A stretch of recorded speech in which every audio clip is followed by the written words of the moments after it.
I'll start with prayer.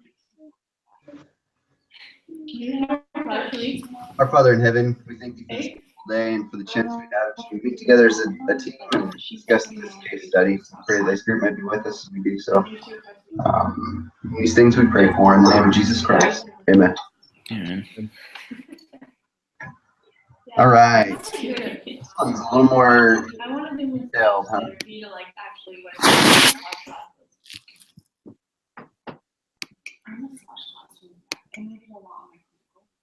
Did you guys work through question number 3, that table? No. Nope. Cool, let's do it. All right. So it wants us to describe the key elements. There's like 4 sections here that it wants us to divide. E is the customer value proposition. The GTM is the company's go-to market strategy. And the TOM is the target operating model. And the last one is the cash flow. He's getting really rude. Right. So it wants us to describe the key elements for each of those, what they should keep doing or start doing, and then what the organizational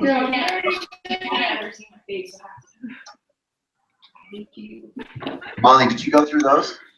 You probably do. I looked through them, but I haven't really worked through the problems. Okay.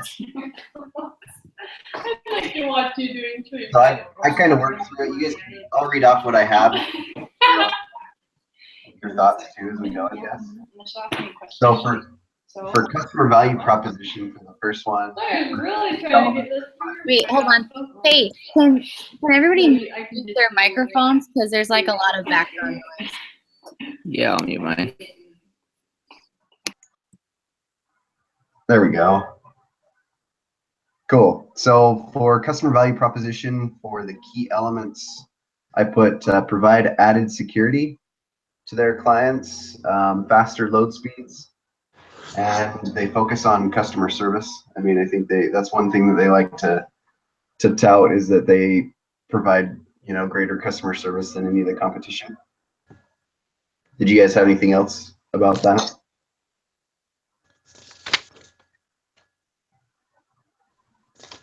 Good. Cool. Next thing. So get or keep or start doing. I put keep being neutral. I mean, they had some pretty controversial clients, it sounds like, but I think because they were neutral, they attracted just I think that was it was a bonus for them for getting more clients. I think that was probably a good thing for them, just to be neutral in that market. And then the big thing I think they need to do is start monetizing. And I think that's one thing that they've talked about throughout the case, is that they plan on doing that. Any additions there? You're the man, John. You're the man. All right. Then the last part, the organizational implications. So if they do those, it'll speed up growth, but they'll also need to hire more. So naturally, I guess they kind of go hand in hand. So the next thing, the go-to markets, the GTM,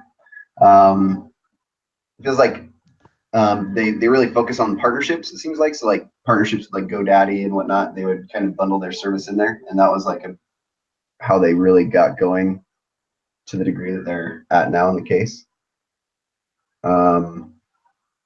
Keep or start doing, I think they need to continue to do that, but maybe they need to look at other partnerships or even bigger partnerships. I mean, potentially like Microsoft or Google. I mean, I don't know if that's a possibility or not, but I feel like that would be like the next big step for them if they could start getting some bigger partnerships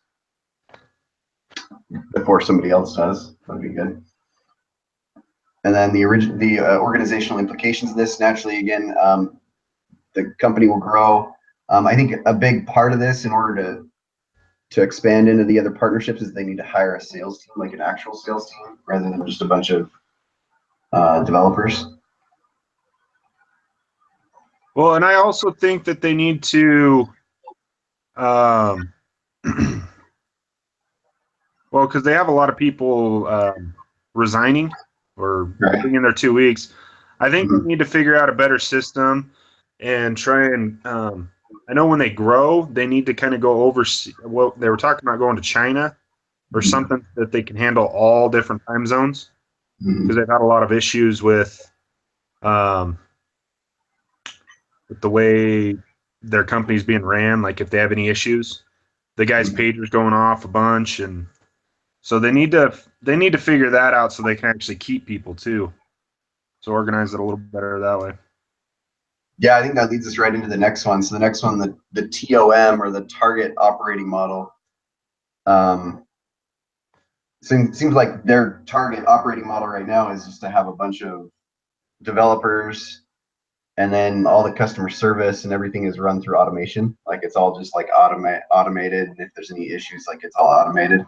And I think they need to keep doing that. I mean, I think if they're going to keep growing at the scale they want to, they need to keep the automation up. But I agree with you. I think that a big part of the reason why they're having, some company or some employees quit and whatnot is just the fact that they don't have very much structure other than developers. I think they need to have like a customer service team and people that are focused on that. So I think they really need to get more employees in their operating model. So build out the company in other ways other than just developers. I actually, and then the last, yeah, go ahead, Molly. I like their, like, how they manage their staff, I think they do a pretty good job with that. I think just like what you said, they just need more people because they're burning people out. But like, they're kind of like, you can tell they're kind of like, they're a little like hippie-ish, they don't really like how big corporate America companies are like, there's all these titles and all this stuff.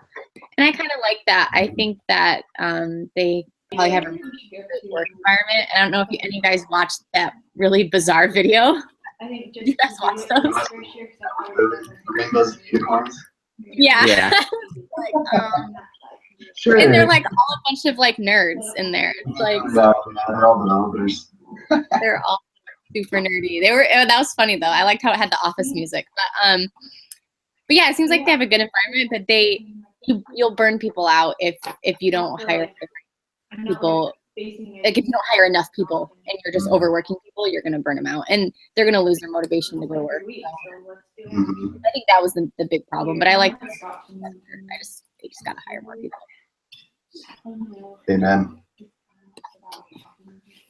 All right, so the last section here, then the CFF, or the cash flow formula. Right now they're doing so they have that premium model where most of them are free, but they do have a handful of them that are, I guess, 4% that are paying the $20 subscription. I think that this type of a product, they really need to continue doing that. I think that's really smart. But I mean, I totally agree with what the case, or like what they're alluding to, is the fact that they really need to start being more aggressive in their upselling of that, and being more aggressive in trying to increase that 4% conversion rate to, I mean, even if they like doubled it just to that formula we did, and I mean their profit just skyrockets. So, and they haven't really put a lot of effort in marketing or sales. No salesman. Yeah, that's crazy. It's like crazy, and they're making really good money, but they're not profitable yet. Well, we think, because we haven't seen their income statement based on the assumptions. Yeah, based on the assumptions, right? But I think like that's all kind of part of their plan, because they're not burning through their money very fast. And I think they're just kind of establishing. It's one of like our heating modalities. And I think once their product is established, then they're gonna really blow up and make like a ton of money. Yeah, I just don't know how you can have success without a sales force. That's insane for a company like them to not have I mean, it's not even organized. So to me, if you can get an organized sales staff, that people that know how to sell your product, I just don't. That's the way you're gonna be profitable. I mean, they might be profitable from what they're doing now, but that's just crazy. I think that's the problem, though. I mean, I think because if you plug in the assumptions, and I think, like Molly said, we don't know for sure, but based on the assumptions and stuff that they gave us from the case, they're losing like $3 million a year at this rate. I mean, they have 500,000 subscribers with a 4% conversion rate. paying $20 a month. So annual revenue, they've got $4.8 million in annual revenue, which is awesome, but their variable cost is estimated at $2.6 million. Then their fixed cost is $5.2 million. So they're losing $3 million a year. But if they were to have a sales force, you know, and they brought their conversion rate up to 8% rather than 4%, they'd be making $1.7 million profit. You know, Yeah. so it really does. Like, I think maybe for them, they're so stuck in maybe their hippie kind of attitude. Maybe they don't want to make money, but if you're a company, you need to make money. And it's the only way you're going to continue to grow. So I think they really need to bring a sales team on. I love how they mentioned, Go ahead. just like, I love how they mentioned like, oh yeah, we could just like send an email out, like a mass email. I'm like, oh my gosh. Yeah, there's definitely a huge like area of opportunity there. And they haven't even tapped into it like at all. So That's really crazy. in it. Yeah, that's crazy. I mean, naturally, by bringing a sales team on, you're going to have, you know, higher fixed costs. But I mean, even if you only brought like 5 full-time salesmen in, they were like, you know, superstars, and they raise conversion rate to 8%, they still make, you know, $1 million in profit. So, and that's without increasing their subs. But yeah, I mean, it seems like they have so much potential. Cool. So, guess we kind of already worked. I guess, did you guys do the profit formula thing? Where you're supposed to put in the assumptions and come up with it? I guess they had a video. Did you guys watch that video on how to set up the profit formula? Oh, I don't think I watched. Oh, I did watch that, but I didn't do It's pretty helpful because there's a section I'm not sure if we'll need this for the case or for the answers or anything, but there's a section where it gives us like all of the assumptions. What page was that on?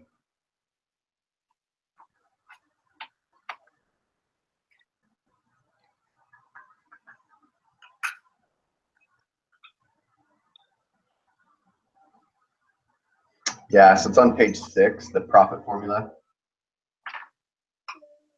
So if you watch that video and you just copy exactly what he does for the formula, like in an Excel sheet, you can just take these figures they give us here, the assumptions on page 7 or page 6, and it just plugs right in, and then you get the profit formula here. But anyway, so that's what I did. All right, perfect. Moving on.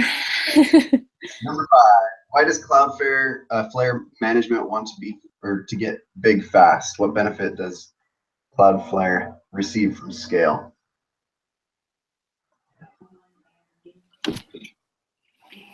They want to be first, basically. I mean, being first in the market, maybe. Yeah, I think that's definitely a big part of it.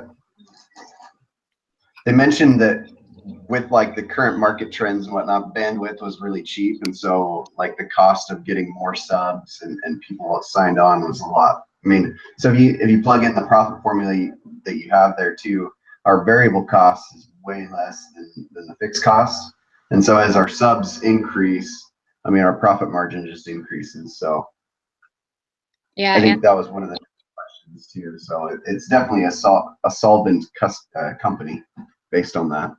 yeah, and the more traffic that gets handled, the more patterns they can discern, allowing their team to improve network performance and also unit costs. With the more they have, the more that, including server and bandwidth expenses, would continue to decline due to the bargaining clout that came with greater scale. There you go. So I just read that from. No, that's good. And so the next question then, does Cloudflare have economies of scale, which means that marginal costs increase with the increase of customers? And explain our answer. Oh, I just explained that one. Sorry. Exactly. No, that's perfect. Yep. No, does Cloudflare have network effects? The value of the service increases for each customer when there are more customers using it. Explain your answer. Again, I think Molly, you kind of explained that there. I think as more people use it, you know, there's more data that's in front of them. So Say like in that one video, like where he's being interviewed, and there Mhm. was that huge hacking thing, a huge hack. That with all the hacks, like he's able, like the company and their software or whatever, their algorithms or whatever they use, and is able to learn. So, yeah. Yeah, that is really cool. Does Cloudflare have high switching costs? Will it be costly or painful for customers to switch to competitors? If there were such a competitor out there, explain your answer. I don't think so, right? There really doesn't seem like there's a lot of competitors out there, right, that offer their type of, because they're offering it to smaller like organizations, whereas there are companies and stuff that do like big corporations and whatnot, but nobody really does the smaller ones. So I guess right now, until there's a big competitor, then it would be pretty costly for customers to switch. I think right now it's like the opposite. Like they talked about that one big client who paid like 1 point something million a year, and then got quoted by them, and they got quoted for 40,000, and they were like, "Wait, are you missing a zero at the end of that?" So I think that it's like people are switching over to them because they're cheaper. Right.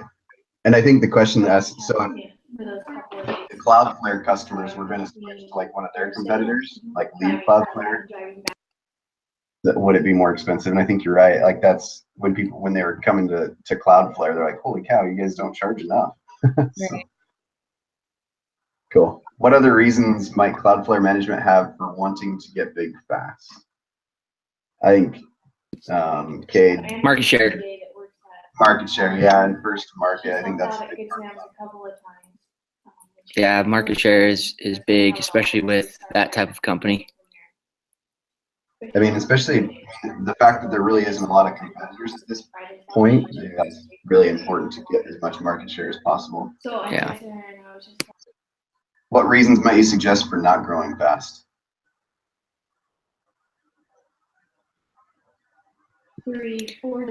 I think a lot of companies that come in, I mean, there's many examples of companies that come into a market and they explode, and then somebody else comes in and does the exact same thing, and it just becomes like a trend,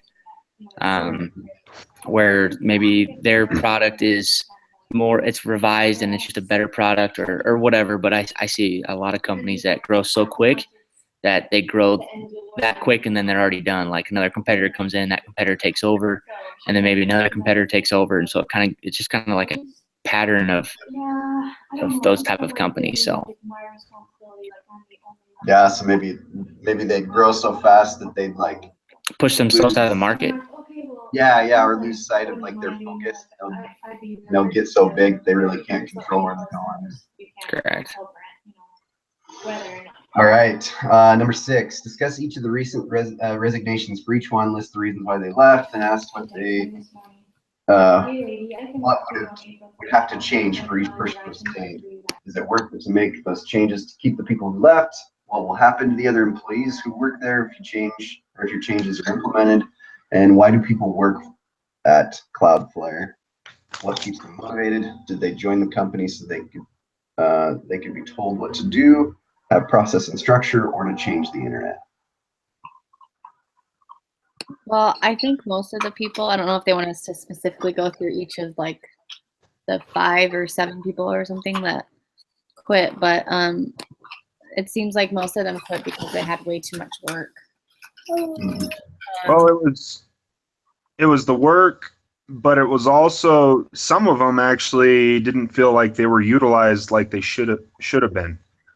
Mm-hmm. They weren't really doing their full potential, I guess you could say, is what, a couple of them, I think. So It seemed like for the most part, though, that culture and like what initially attracted all these developers and stuff was just like what Molly was saying. They're pretty like there's a lack of structure and hierarchy, right? And so it was pretty flat as far as management and whatnot. You didn't have to report to a bunch of people. And so I think that was really enticing to them. And then in order to, you know, kind of make it easier for other people and maybe take the workload off of people, you have to really grow the company. And with growth comes extra structure that you have to build into it. And so I wonder if that would kind of dissuade some of the original employees, and they really wouldn't like what it would become.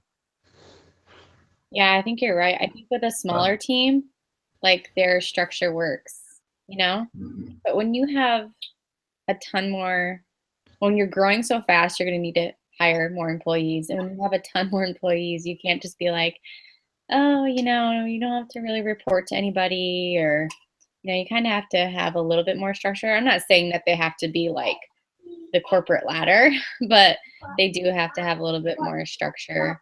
I think people,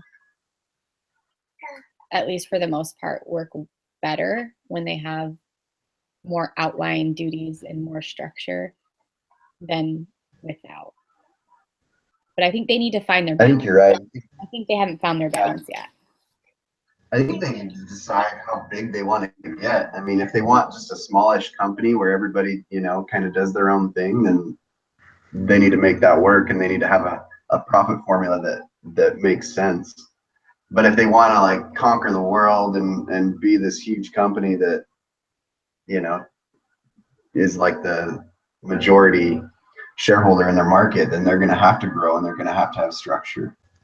So I think they just need to decide. Yeah, like you're saying, they really need to decide what their goals are. All right. Number 7, group decision. Should CloudFlare implement more process and structure? Hire a VP of HR and start using titles? Yes or no? Slow down growth? Yes or no? Yeah, those girls would be like to say it. Discuss what will happen to the company under recommendations, and what will happen to the culture. What will happen to the cost structure and their. I think they need to work on structure. So grow. I know, I was like, why are you performing so high? Can't you dribble anymore? What are you thinking, Josh?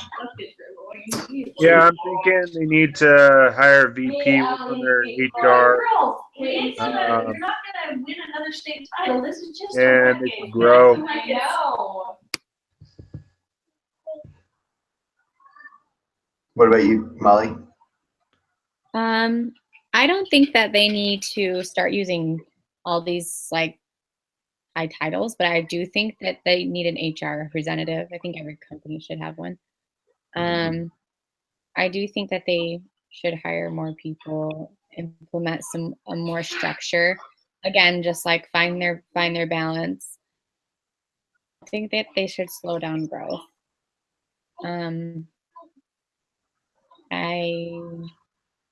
I think their whole is on growth. Growth, the more growth, the better the company runs. My Just bad, I read that wrong. Go ahead. What'd you say, Josh? I read it wrong. I think they should grow, not slow down. Oh. Sorry. Go ahead, Molly. that's pretty much it. I mean, I think yeah. I mean, I think we kind of covered it throughout the whole thing too. I mean, I think for me, I would be like, let's conquer the world. Let's, you know, grow. And I mean, I think that's awesome to do that. And I think they're poised in a position where there's nobody in this market. They've got a great product. They've got some brilliant engineers and just an awesome product. And it seems like they could just really blow up. But in doing so, and like growing into this huge company, I think they will lose their culture and I mean, at least a big chunk of that, and structure is going to be much different. Current employees probably won't be super happy with that. But that's where, I mean, it'll be much more profitable if they do that. So I would recommend doing that, even if you lose some of the original employees.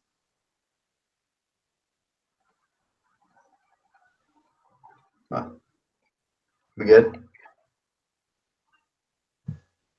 Josh. Wasn't even paying attention the whole time, guys. All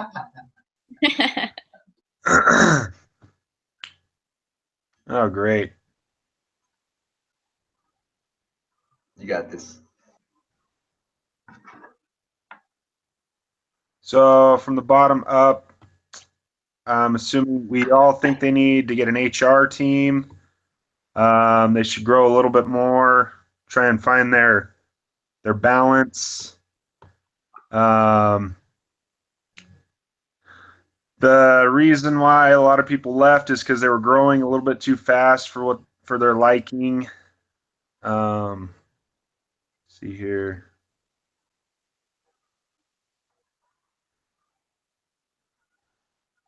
Going up. They're a good, strong company that's gonna do well. So let's see here. They're pretty effective. They have a good, effective network, and yeah, they're a great company. They have potential. Go with that. Sweet. I like it. Well, next week, huh? Almost There's two done, more guys. getting down there, guys. We've only got like 3 weeks left. And then I'll never have to see you people again. No, I'm just kidding. No, you're not. No, you're not. She's being dead serious. Yeah. No, No, you guys are a good group. I've had some interesting groups over the oh years. man. Yeah. So you guys, I haven't had a bunch of bad ones, but this semester in two of my other classes, they're harder to work with. So yeah, it's good to have a good class semester. it stinks when you're online because you kind of get what you get, you know. Right. And I think it's harder online because everybody has different schedules, and I think that's why most people are taking school. Mhm. I think we've done a Yep. good job. Other than that, it's good next schedule. So when does everybody graduate? Are you guys close? I have 4 more classes. I've got 2 more classes, so next semester I'll be done. Or you know when you get. I graduate in 3 weeks. Me too. Are you walking? Freaking, I'm not walking, dude. No, Man, You have to walk. That's messed up. I am You not live- walking. I'm not gonna walk. You have to. Don't you want your kids to see that you're in your cap and gown? That's a great accomplishment. Yeah, I'll put on a cap and gown, take a picture, put on my high school one or something. No, you need to go. I'm even gonna go out there. Wow. Free, probably. I don't think I can anymore Yes, you can. because Why? I just applied for my diploma to get sent to my house. No, you can still walk. You can just walk get on in. there. Yeah. I just I don't know. I don't really want You need Come to on, do man. it. I'll be the other guy with the beard up there. Let's go. to. Yeah, dude, they'll probably freaking make me get off the stand because I have a beard or something. You're sweet, man. Start pulling out. Just pull out a piece of paper claiming the beard card, and they'll be quiet. Yeah. I don't know. I don't know. Yeah, I really don't think I'm going to though. All right. I'm sorry. I'm lame, I guess. We're disappointed.